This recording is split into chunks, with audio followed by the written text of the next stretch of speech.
Aristotle never owned a stock, never invested in AI, and never heard of the Federal Reserve. Yet his wisdom may explain today's market better than most analysts. Are your financial decisions driven by wisdom or emotion?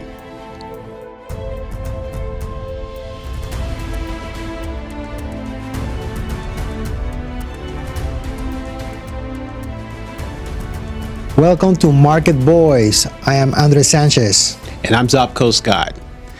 Today we are taking a different approach today, guys. Instead of starting with like earnings reports, inflation numbers, and the Federal Reserve policy, we are going back more than 2,300 years, back to one of the greatest thinkers in human history. That's right. Right? Aristotle. The man, the myth, the myth, legend. Right? Aristotle. So, because while technology changes, human behavior doesn't. Market rise and fall.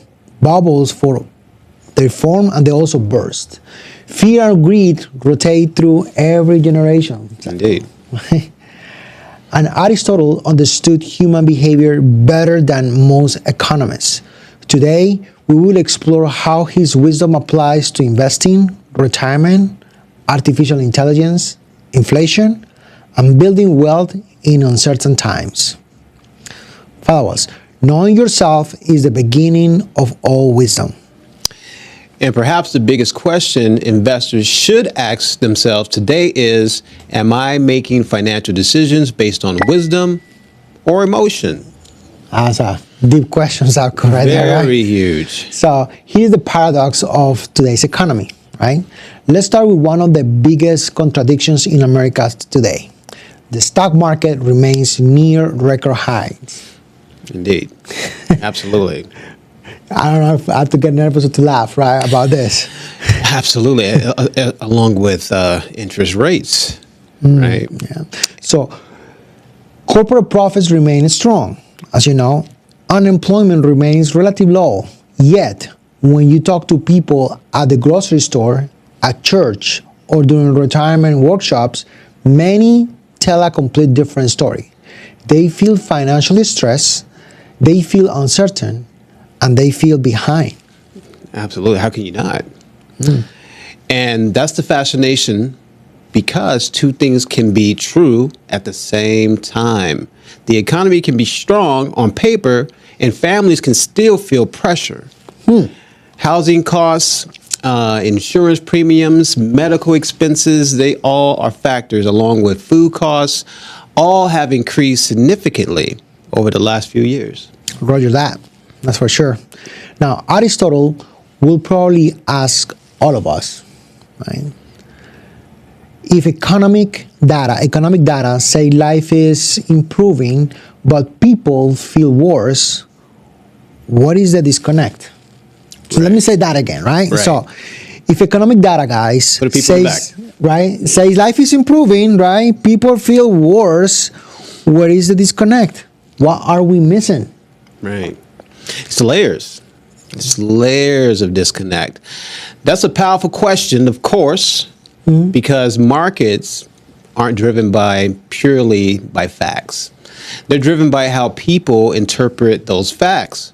Confidence drives spending, fear drives hesitation, hope drives investment. Right?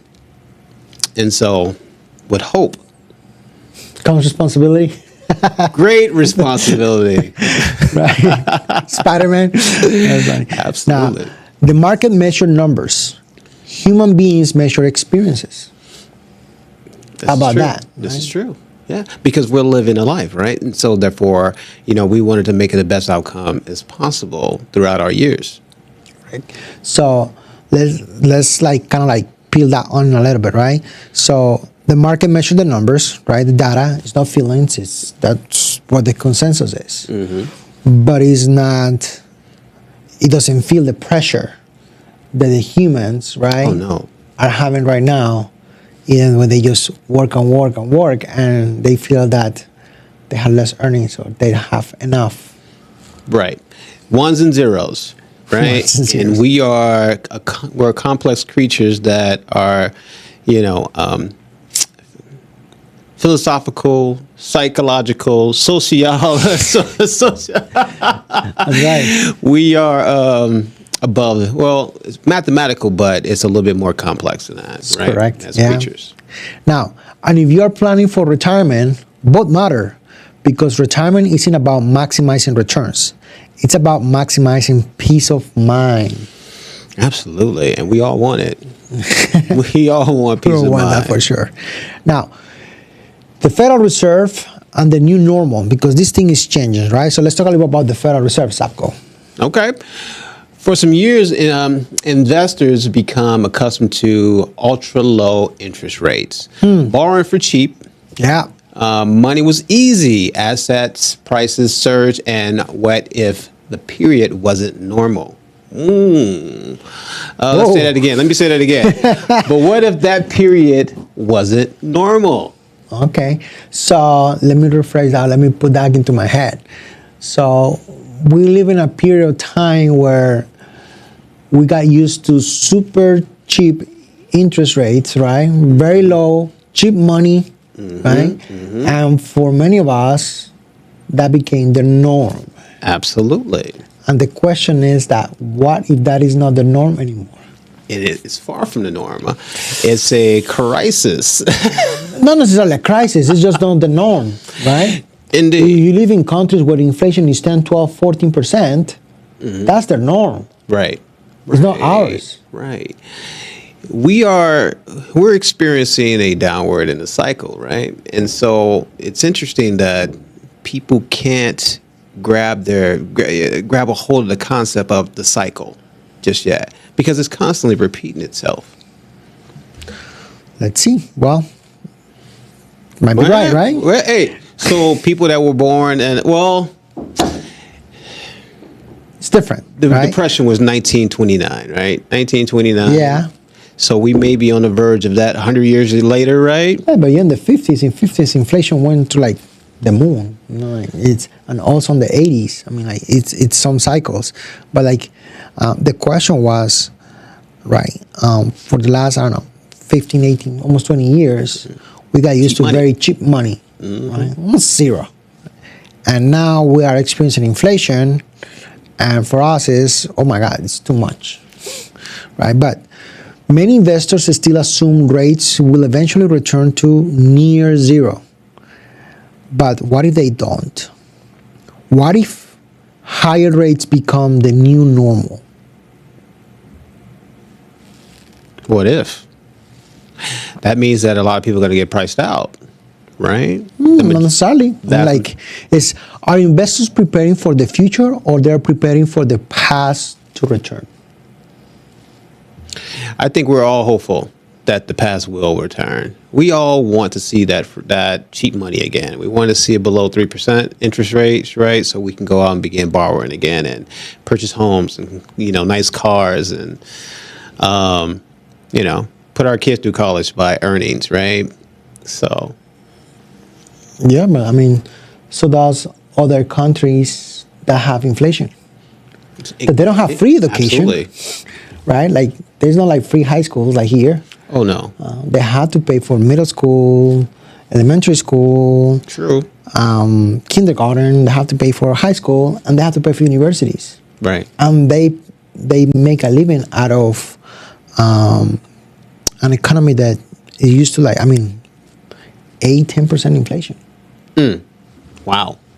For us, it's like sounds crazy, but for them, does. it's the norm, right? So we may want to look into these countries that have a consistent 8 to 10% interest rate and Yeah. learn how they get through How it. they hustle. Indeed. That's one of the most important questions facing retirees today because higher rates affect everything: bonds, real estate, business valuations, corporate borrowing, retirement income planning. All are important. Yeah.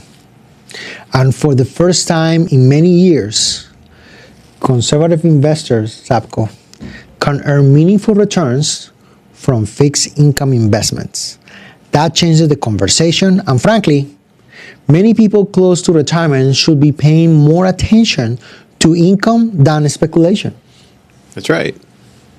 That's right. It's the old, save your money, earn it, save it, right? Yeah. But what do you do once you save it, right? Invest. Let's see. Yeah. Successful investors adapt to reality, guys, right? Unsuccessful investors wait for reality to adapt to them.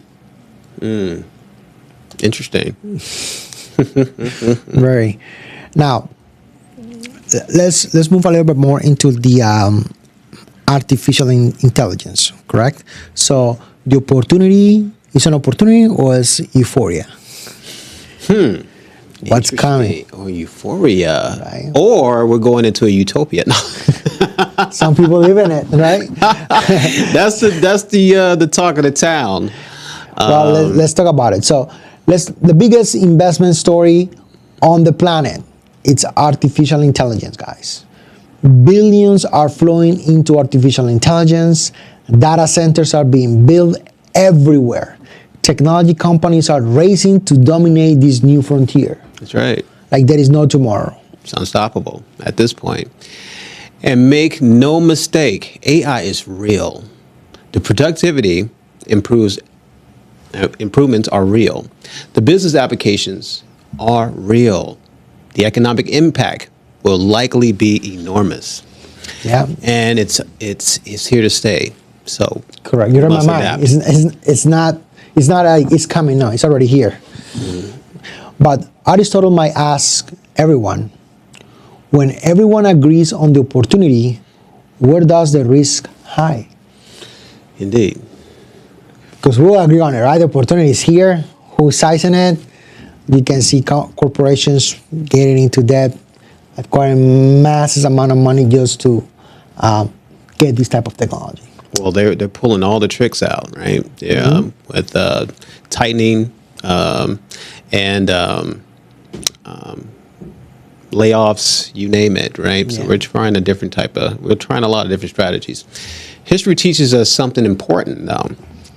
Railroads changed America. The internet changed the world. Electricity transformed civilizations, yet many investors still lose money during those revolutions. Why?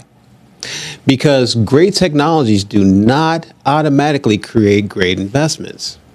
It needs time, right? It needs time to cultivate and fruit, if you will. That was very deep, and it's true.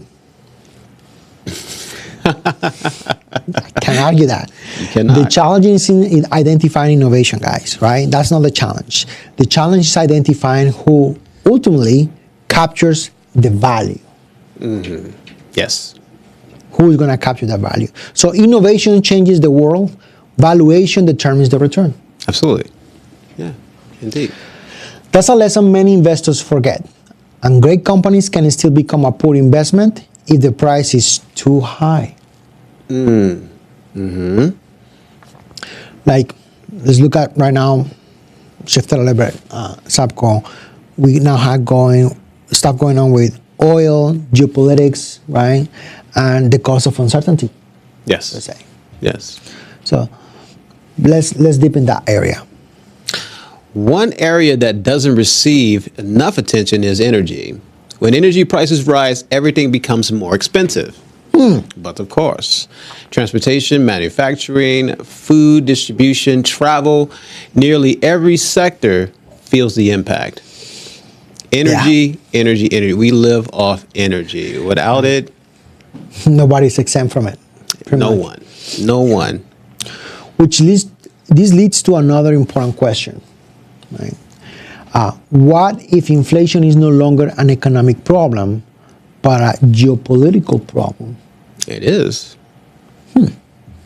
Indeed. That's where things get interesting.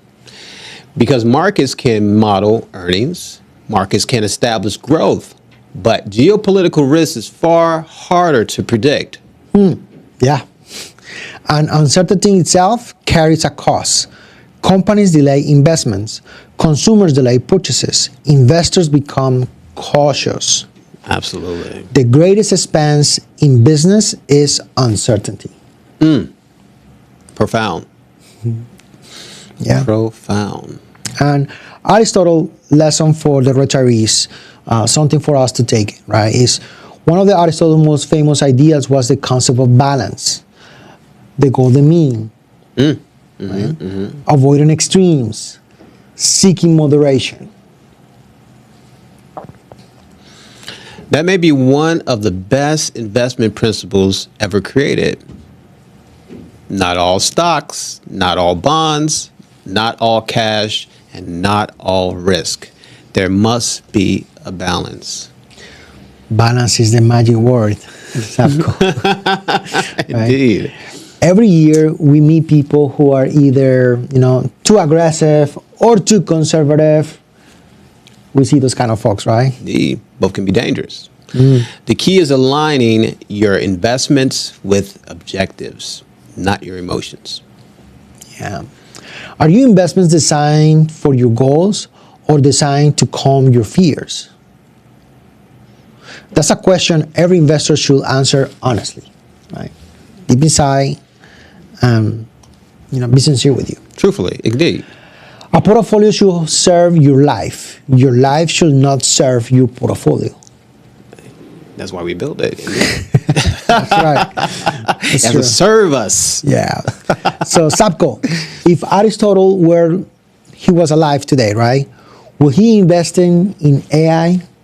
I think he would. I think absolutely would. Probably, but only after understanding the risks and only if the evaluation made sense. Here's another one. This is funny. What's more dangerous today? Okay. Market volatility or investors' confidence? Investor. Right? Overconfidence. Yeah. Yeah, I think so. Overconfidence, volatility is normal. Overconfidence blind people the risks. That's right. Well, I got one more. Okay. If you could give retirees one piece of advice right now. Okay. Stop trying to predict every market move. Don't do it. Focus on building a strategy that can survive multiple market environments. And it's just versatility at that point, right? It's true. So Aristotle once said, we are what we repeatedly do. Excellence then is not an act, but it's actually a habit. Right? The same applies to investing.